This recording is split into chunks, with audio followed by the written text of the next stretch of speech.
الرحمن الرحيم إن الحمد لله نحمده ونستعينه ونستغفره ونعوذ بالله من شرور أنفسنا ومن سيئات أعمالنا. من يهده الله فلا مضل له ومن يضلل فلا هادي له، وأشهد أن لا إله إلا هو وحده لا شريك له، وأشهد أن محمدًا عبده ورسوله. يا أيها الناس اتقوا ربكم الذي خلقكم من نفس واحدة وخلق منها زوجها وبث منهما رجالا كثيرا ونساء، واتقوا الله الذي تساءلون به والأرحام إن الله كان عليكم رقيبا. يا أيها الذين آمنوا اتقوا الله اتقوا الله حق تقاته ولا تموتن إلا وأنتم مسلمون. يا أيها الذين آمنوا اتقوا الله وقولوا قولا سديدا يصلح لكم أعمالكم ويغفر لكم ذنوبكم، ومن يطع الله ورسوله فقد فاز فوزا عظيما. أما بعد، فإن أصدق الكلام كتاب الله، وخير الحديث وخير الهدي هدي محمد صلى الله عليه وسلم، وشر الأمور محدثاتها، ألا فإن كل محدثة بدعة وكل بدعة ضلالة وكل ضلالة في النار. أعاذني الله وإياكم من الضلالة والنار. عباد الله، يقول الله سبحانه وتعالى في محكم تنزيله بعد أعوذ بالله من الشيطان الرجيم: فاستقم كما أمرت ومن تاب معك ولا تطغوا إنه بما تعملون بصير. وقال سبحانه وتعالى: وأن هذا صراطي مستقيما فاتبعوه، وأن هذا صراطي مستقيما فاتبعوه ولا تتبعوا السبل فتفرق بكم عن سبيل الله، أو فتفرق بكم عن سبيله، ذلكم وصاكم به لعلكم تتقون. وقال سبحانه وتعالى: ثم جعلناك على شريعة من الأمر فاتبعها ولا تتبع أهواء الذين لا يعلمون إنهم لن يغنوا عنك من الله شيئا وإن الظالمين بعضهم أولياء بعض والله ولي المتقين. أدوك فولوبا أتوكي أتوقف النبي محمد صلى الله عليه وسلم، أتوارى لي أتوى صحابة àtàwọn tí wọ́n tẹ̀lé lánàá wọn títí díjọ́ ìgbéǹde. Ìjọ kan la yanfa'u malun wala banun, ìjọ tí gbogbo dúkìá ta ní, ọmọ tá bí ní, gbogbo nǹkan tọ́lọ́run bá ní kí ọlá ṣe fún wa ní kò ní wúlò fún wa. Ìkẹ́ tí ó mú wúlò fún wa ní pé illa man ata Allaha bi qalbin salim, àfẹ́ni tó bá lo gbogbo àwọn nǹkan tá sọ yìí tó lò sí tọ́lọ́run,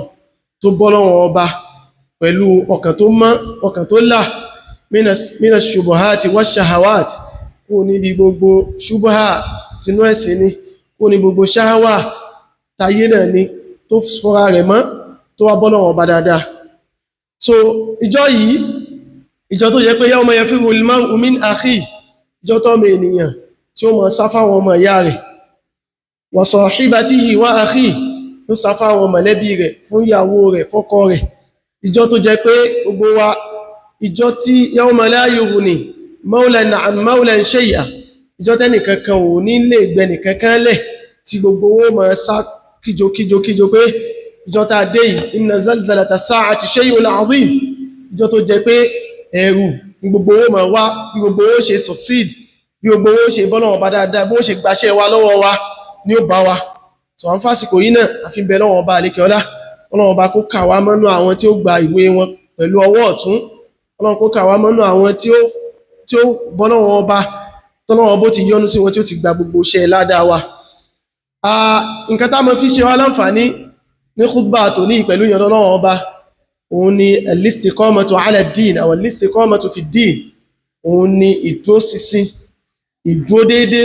lórí ẹ̀sìn Ọlọ́run ọba àlékè ọlá. Bá ṣe ara sọ yìí tán bá bí ó kálùkù pé àṣó dúró déédé, gbogbo wa náà láṣẹ al-mubadara ila al-jawab aw ila al-ijaba pé mo dúró déédé, èmi náà ṣá ń gbìyànjú, àmọ́ ó ju bá ṣe mọ́ ń wò lọ. Bí Ọlọ́run ọba àlékè ọlá ṣe sọ fún wa láwọn ọ̀nà tó pọ̀, gbátọ́ Ọlọ́run ọba àlékè ọlá ń ṣàlàyé al-istiqama fún wa. Ọlọ́run ọba àlékè ọlá bá wa sọ wípé fastaqim kama umirt wa man taba ma'ak, ìwọ Nábì. Ọlọ́run ọba àlékè ọlá kọjú sí Nábì sallallahu alaihi wasallam tí sì fi ń bá wa náà wí, tí fi ń sọ̀rọ̀ fún wa náà pé fastaqim kama umirt, lọ dúró déédé bá ṣe pàwọ́ Nábì, bá ṣe pàwọ́ láṣẹ, tán fi ń bá wa náà wí ká dúró déédé, ká dúró dọ́gba lórí ẹ̀sìn Ọlọ́run ọba, ká mọ̀ ṣe yìí sọ̀hún, ká jẹ́ ká mọ̀ ìyẹn Islam ìṣẹ̀sìn tí ẹ máa ń ṣe tí yóò máa gbé pamọ́, tí wọn ò ní lè rí àwọn ṣàáírù ẹ̀sìn lára àyàn, tí wọn ò ní lè rí jẹ́ mùsùlùmí lára àyàn. Ọlọ́run ọba nìkan láfi sọ ń bò mí fún ẹ pé wa man yu'azzim sha'a'irallah fa innaha min taqwal qulub, ní pé ẹni tí ò gbé àwọn àmì ẹ̀sìn, àwọn àmì Ọlọ́run ọba tí ò gbé tóbi, àbẹ́ni tí ń gbé tóbi nínú taqwa ló wà, nínú ẹ̀sìn, nínú ìpayọ̀ Ọlọ́run ọba ni. Ká má ra àwọn ọmọ wa kí wọ́n má lè lo hijab, ká má ra àwọn ọmọ wa tó rá fẹ́ jẹ́ ká darapọ̀ máa àwọn ẹlẹ́sìn míì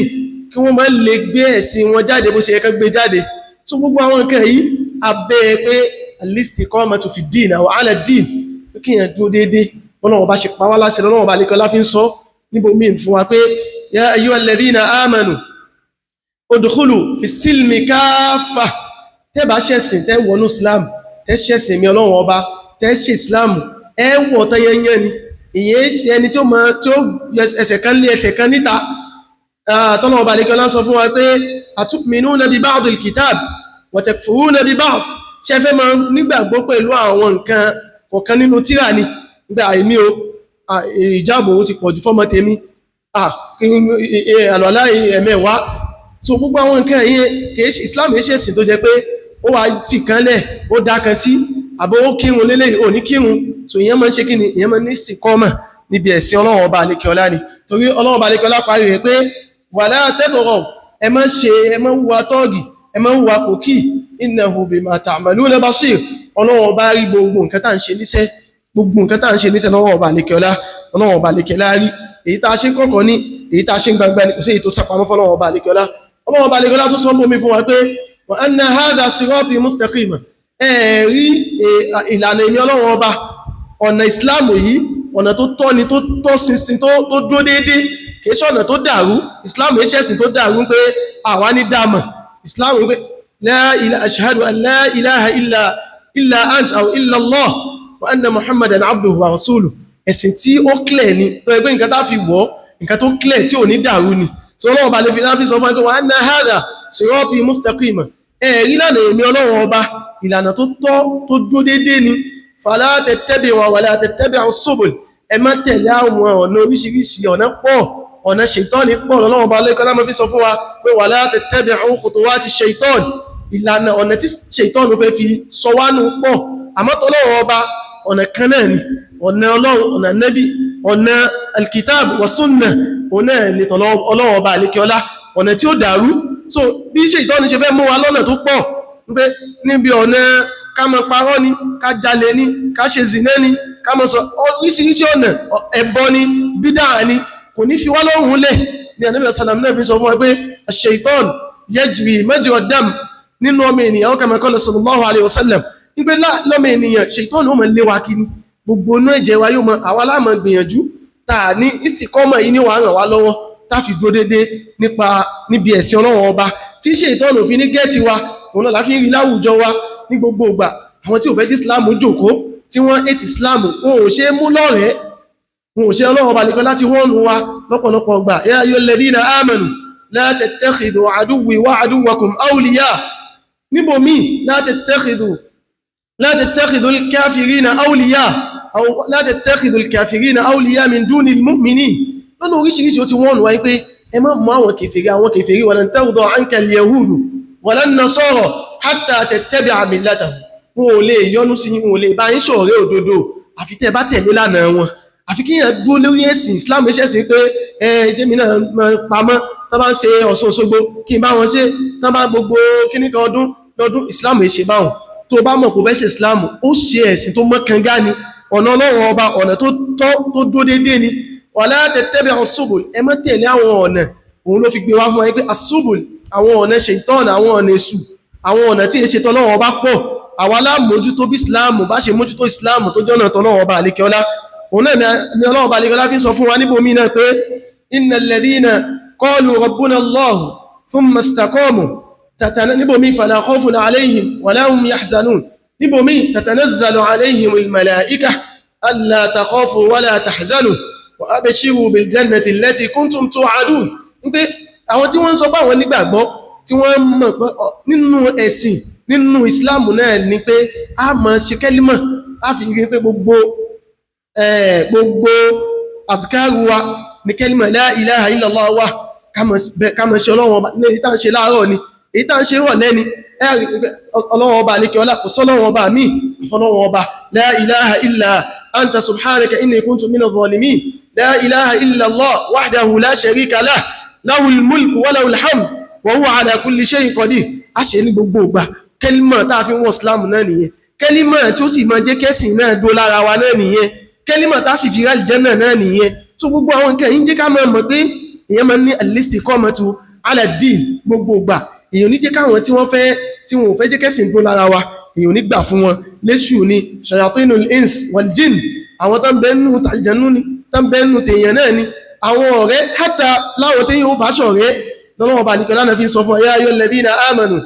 ittaqullaha wa kunu ma'as sadiqin tó bá máa wà nígbòkàn nígbàgbọ́ nìkan ò tó nígbòkàn níbẹ̀ Ọlọ́run bá nìkan ò tó ó tún gbọ́dọ̀ máa wà mujalasatul awliya mujalasatus salihin mujalasatul al-abrar ó gbọ́dọ̀ máa wà pẹ̀lú àwọn èèyàn rẹ̀ ká máa rí ọ mọ́ṣáláṣí ká máa rí ọ láwọn halaqat al-ilmiyya ká máa rí ọ láwọn ibi tó bá ti ń sọ̀rọ̀ rẹ̀ àwọn ọ̀rọ̀ ẹ̀sìn àwọn ọ̀rọ̀ tí ó máa lékún tẹ́kùwà wa tí ó máa lékún ìnígbàgbọ́ wa nínú àwọn nǹkan yìí òun náà ni àwọn nǹkan tọ́lọ́run ọba àlékẹ́ ọlá fi ń jẹ́ ká mọ̀ pé èèyàn máa ń dúró ṣinṣin lórí ẹ̀sìn Ọlọ́run ọba àlékẹ́ ọlá ni nínú àwọn wasail tí a wá lè fi dúró tá lè fi tí ó máa mú wa nítorí kò sí bàbá ṣe fẹ́ sin Ọlọ́run ọba náà yóò láwọn wàsílà àwọn mediums àbí methods àbáwọn means tá máa lò tí ó máa rọ̀ wá lọ́rùn láti máa fi dúró ṣinṣin lórí ẹ̀sìn Ọlọ́run ọba àkọ́kọ́ ń bẹ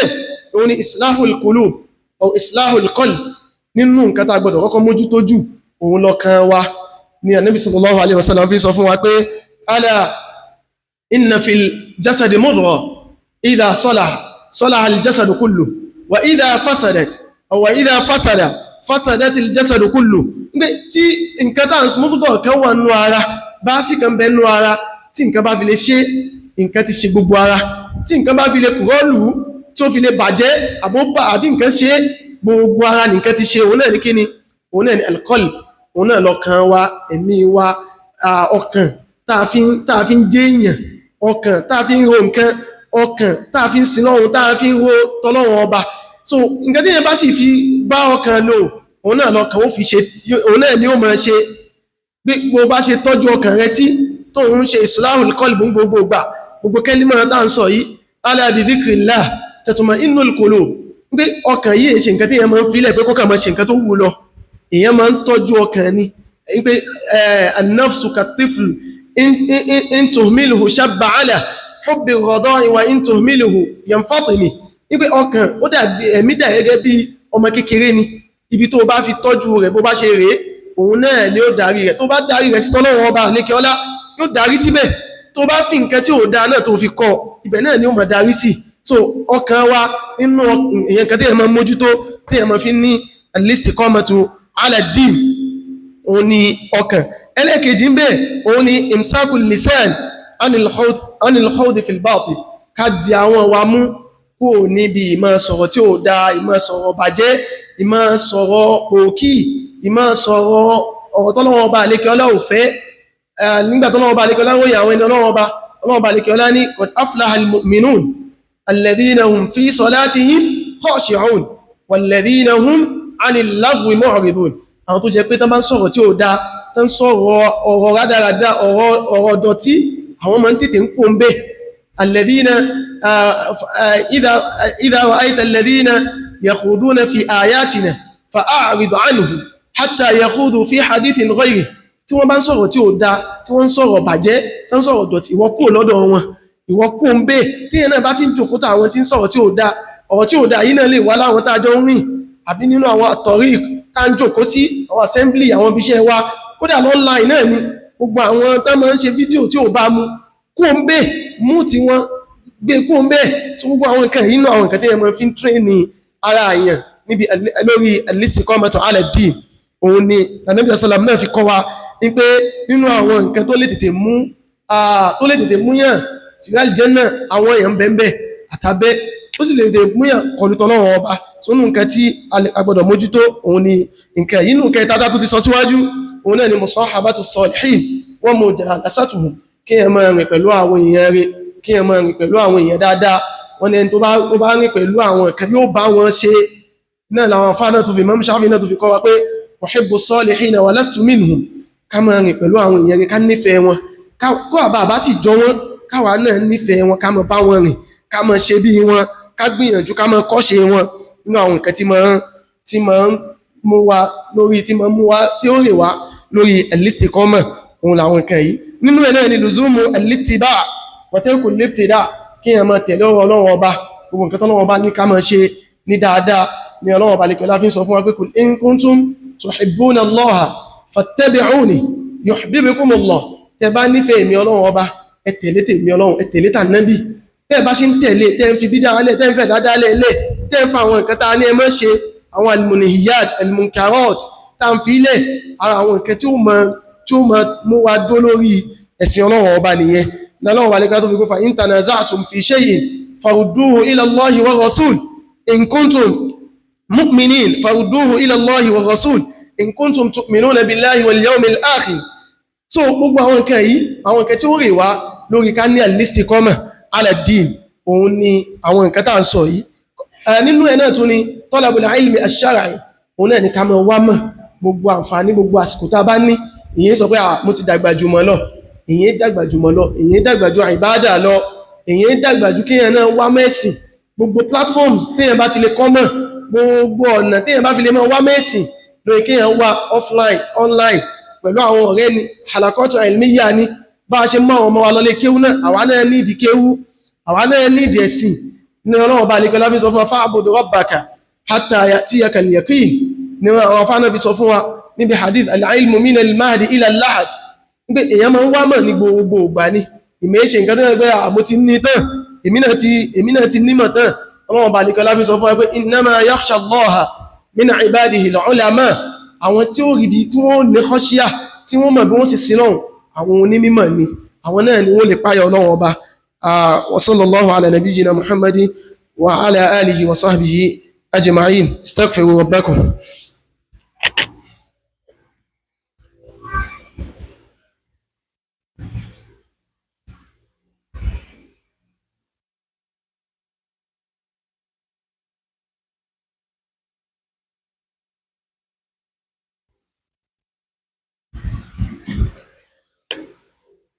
الحمد لله والصلاة والسلام على رسول الله وعلى آله وصحبه ومن والاه واتبع هداه أدوك فولوبا أتوكي أتوكي فنبا محمد صلى الله عليه وسلم توارى عليه وصحابة تواتي وانتليلان وانتدجو إقبندي أغتي أتنبا واسو لا تعرف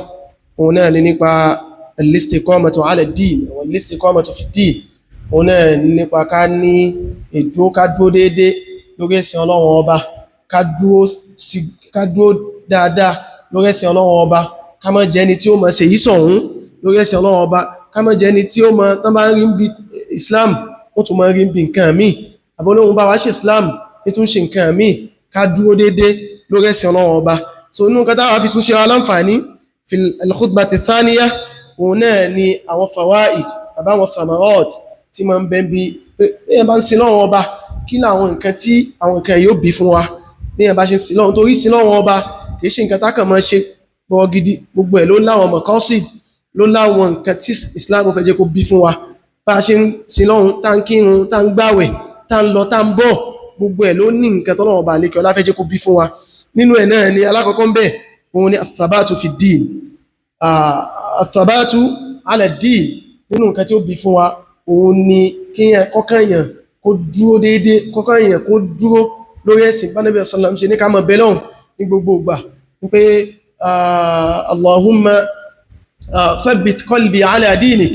Nábì sallam ní a máa fi bẹ́lọ́hun ní gbogbo ìgbà. So nínú àwọn nǹkan tí ó bí fún wa òun ni ká ní al-istiqama. Bá bá ṣe ń ṣàdúrà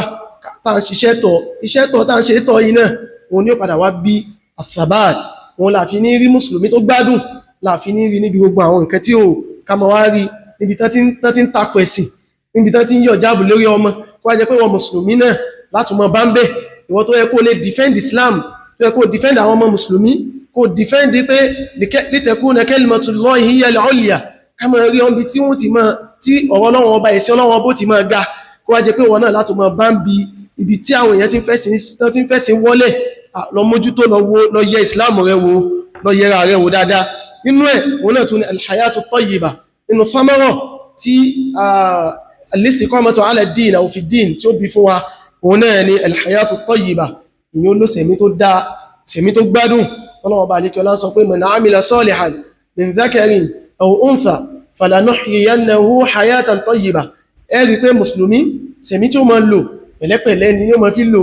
bí ṣe lọ tí ń bọ̀, tó ń sin lọ́wọ́, tó ń kírun, tó ń gbàwẹ̀, tó ń yọ zakat, tó ń lọ hajj. Wọn ò ní rí ọ́n bí jàgídíjàgan, wọn ò ní rí ọ́n bí wàhálà, wọn ò ní rí ọ́n bí pé wọ́n léyàn kí. Mùsùlùmí ẹ̀mí rí ó balẹ̀, Ọlọ́run bó máa fàlbákà sínú sẹ̀mí rẹ̀ tó bá nínú. Ọlọ́run bá lè kọjá tó fi sọ fún wa pé wa allaw istaqamu ala at-tariq la asqaynahum ma'an ghadaqa. Tẹ́ bá lọ dúró déédé lórí ẹ̀sìn Ọlọ́run ọba ni, lórí ìlànà Ọlọ́run ọba ni, a fún yín láwọn omi tó dùn, a fún yín ní omi tó dùn láyé àti lálkìyàmà. Ọlọ́run ọba fi sọ fún wa pé waliman khafa maqama rabbihi jannatan, jannatud dunya wa jannatul akhirah. Mùsùlùmí ó lùsẹ̀ mi tó gbádùn láyé, tó bá tún dálkìyàmà náà yóò tún lọ mọ́ wọnú ìgbádùn ní sónú nǹkan tí al-istiqama tí ó mọ̀ bí fún wa nìyẹn. Ọmọ tó lo hijabu rẹ̀ dáadáa, lọ́wọ́ bá lè kọ́ lánàá fi sọ fún wa pé yudnina alayya ya ayyuhan nabi kul lil mu'minin kul lil mu'minat yudnina alayhinna min jalabibihin dhalika adna an yu'rafna fala yu'dhin. Ọmọ tó lo hijabu rẹ̀ dáadáa tí ń lọ pẹ̀lẹ́pẹ̀lẹ́ nínú àwọn nǹkan tí ó mọ̀ protect ẹ̀ tẹ́nìkan kò fi ní máa tẹ́nì. So láwùjọ wa tàbá tó wá lẹ́ni tó tún fẹ́ máa ṣe ìrá fáwọn ọmọ wa mùsùlùmí lóbìnrin ni àwa la gbọ́dọ̀ wá dìde ká protect wọn, nítorí Ọlọ́run bá lékẹ́ láti ṣe nǹkan tí ó mọ̀ protect wọn fún wọn pẹ̀lú hijabu wọn. Nínú àwọn fámọ́rọ̀ tọ́lọ́run bá lékẹ́ ọlá tún fún wa ń bẹ̀ nípa al-istiqamatu ala ad-din òun náà ni al-bushra inda al-maut. Ẹni tó bá dúró déédéé níbi ẹ̀sìn Ọlọ́run ọba, tí ń sin Ọlọ́run ọba lọ́sàn lóru, tí mójútó gbogbo nǹkan tán ní a mójútó, gbogbo nǹkan tán ní a ṣe ń ṣe, èyí tán ní a fílẹ̀ ń jìnà sí. Nínú nǹkan tí wọ́n mọ̀ prepare kalẹ̀ fún òun ni al-bushra inda al-maut. Tí ó bá fẹ́ kú wọ́n mọ̀ dùnnú ni. Nínú àwọn tí wọ́n mọ̀ sọ fún pé salamun alaykum bima sabartum, salamun alaykum alla takhafu wa abshiru wa la tahzanu wa abshiru bil jannati allati kuntum tu'adun. Tí wọ́n mọ̀ welcome ẹ̀ nígbà tó bá fẹ́ kú láyé. Kẹ́límà la ilaha illallah náà tó rọrùn fún, pàtó jẹ́ pé nǹkan títí ń wíbọ̀ tẹ́lẹ̀ náà ni. So yóò rọrùn fún tó bá fẹ́ kú. Tá bá ń tọrọ pé Ọlọ́run já ṣe la ilaha illallah ká tó kú, èyàn ó ti máa sọ́bọ̀ gbogbo sẹ̀mí èèyàn, a máa fi ló sẹ̀mí, a máa sọ láàárọ̀, a máa sọ rọ̀lẹ́, bó bá ṣe ń kírun, a máa fi ṣiṣẹ́ ṣe, a ní jẹ́ pá ń ṣe la ilaha illallah níta, a sì lọ sí nǹkan mí nínú ilé. So gbogbo àwọn nǹkan yìí, àwọn nǹkan tí ò ní jẹ́ kí istiqama wà lórí ẹ̀sìn, tí láfi rẹ́ lómi ní su'ul al-khatima ní ma fi ń ṣẹlẹ̀ fẹ́ lómi kọ́lọ́wọ́ mọ́ kàwá sínú wọn, ó ṣe husnul khatima fáwa láàrí pé ó ṣe wá rí báyìí nígbà tó fẹ́ kú, irú nǹkan tó wá ṣẹlẹ̀ sí yìí ó yà wá lẹ́nu. Àwọn ọ̀wà kan títí ń wù nípa mọ́, kọ́lọ́wọ́ bá kó ṣọ wá ń bẹ̀, òun làwọn ọ̀wà yìí. Pàtó pé wọ́n bá ní kẹ́ defend ẹ̀sìn Ọlọ́run ọba, níbi tẹ́ ti ń takò ẹ̀sìn Ọlọ́run ọba ó ti máa bá wọn. So Ọlọ́run ọba náà ó dò dì ọ tí wọ́n náà bá fẹ́ kú ni,